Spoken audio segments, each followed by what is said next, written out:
यहाँ देखिए क्वेश्चन है समानांतर श्रेणी 8 3 -2 डैश डैश डैश के प्रथम 22 पदों का योग ज्ञात करें। ठीक है, देखिए क्वेश्चन बिल्कुल आसान है, ध्यान समझिएगा। जब भी मेरे भाई योग योग यानी क्या है, योगफल, आपको इसको सबको प्रथम 22 पदों का जोड़ निकालना है, योग निकालना है। ठीक है, देखिए सबसे पहले देखिए, जब भी समांतर श्रेणी शुरू होती है तो उसमें जो शुरुआत का पद होता है, प्रथम पद, ये दूसरा पद, ये तीसरा पद, ऐसे करके। ठीक है, तो प्रथम पद को हम ए से सूचित करते हैं, किससे मेरे भाई, ए से सूचित करते हैं। यानी ये बराबर हम लिख सकते हैं कितना, 8। प्रथम पद को सूचित करते हैं ए से, और ए बराबर 8 लिख दिए। उसके बाद से हम देखिए डी का मान निकालना पड़ेगा। ठीक है, डी का मान निकालना रहता है सार बंतर। डी को किसे क्या बोलते हैं, सार बंतर। और सार बंतर निकालने के लिए दूसरे पद में से पहले पद को घटाते हैं, या तीसरे पद में से दूसरे पद को घटाते हैं। तो हम यहाँ पर किसी में से घटा लेंगे, कोई दिक्कत नहीं होगा, क्योंकि पहले से समांतर श्रेणी में है। तो 3 में से कितना घटाएंगे, 8। जब भी कम में से ज़्यादा घटती है तो क्या होता है मेरे भाई, 8 में से 3 घटा के माइनस का चिन्ह लगा देते हैं। तो 8 में से 3 घटाएगा तो कितना आएगा, 5। और ये माइनस का चिन्ह लगा दिए तो डी बराबर निकल गया आपका सार बंतर 5, -5 निकल गया। ठीक है, और प्रथम 22 पदों का योग निकालना है। देखिए जब भी पदों की संख्या दिया रहता है, पदों की संख्या को सूचित करते हैं किससे, एन से। तो एन बराबर यहाँ पर लिख सकते हैं 22। ठीक है, अब केवल मेरे भाई फार्मूला को लगाएंगे, आपका आंसर आ जाएगा। क्या होगा formula, S N. S N यानी क्या, समांतर श्रेणी का योगफल का जो योगफल को सूचित करते हैं एस एन से। ठीक है, तो यानी लिखेंगे एस एन बराबर, फार्मूला होता है n/2 into 2a plus n-1 into D. ठीक है, ये किसका फार्मूला है, समांतर श्रेणी का योगफल का। तब देखिए एस एन के जब कितना भरना है, 22, हमको 22 पदों तक निकालना है, तो एस 22 निकालना है। और एन के जब यहाँ पर 22 भरी है, 22/2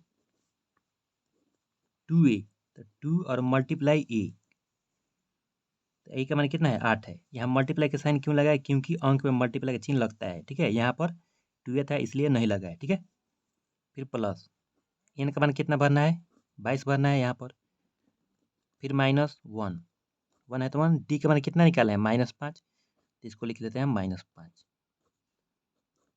ठीक है, हमको इसका मान चाहिए मेरे भाई, एस 22 का। तो 22 में जब देखिए 22 में जब 2 से भाग करें तो यहाँ पाएगा कितना, 11। अब 8 दूनी कितना हुआ, 16।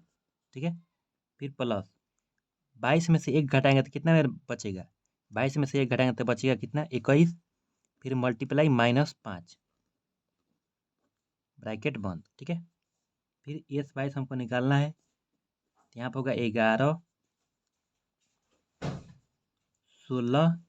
अब देखिए 21 में 5 से गुणा करते हैं, जब 21 में से तब 21 में 5 से गुणा करते हैं कितना आएगा, 105 आएगा। और प्लस और माइनस में जब गुणा होता है यहाँ पर माइनस, तो ये हुआ 105। ठीक है, और 16 में से 105 क्या करना है, घटाना है। 16 में से कितना घटाना है, 105 घटाना है। फिर यहाँ पर हुआ कम में से ज़्यादा घटाना है, तो कम में से ज़्यादा घटाने के लिए क्या करते हैं, 105 में से 16 घटा के माइनस का चिन्ह लगा देंगे। यहाँ पे होगा एस 22 बराबर 11, और 105 में से कितना घटाना है मेरे भाई, 16। यहाँ घटा दीजिए, 15 में से 6 जाएगा तो कितना बचेगा, 9। और ये हुआ अब मतलब 10 है तो 9 हो गया, 9 में से 1 जाएगा तो कितना बचेगा, 8।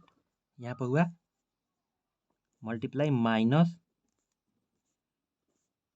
ठीक है, और 89 में कितना से गुणा करना है, 11 से, तो इसमें 11 से गुणा करेंगे तो यहाँ पर होगा 9, और यहाँ पर 9 8 17 के साथ यहाँ पर होगा 9, तो यहाँ पर एस 22 बराबर -979। ठीक है, 979। ठीक है, माइनस में है, यही हुआ आपका आंसर, इसका योगफल निकल गया। तो धन्यवाद। अगर आप मेरे चैनल पर नहीं हैं तो मेरे चैनल सब्सक्राइब कर लीजिए, बेल आइकन को दबा लीजिए।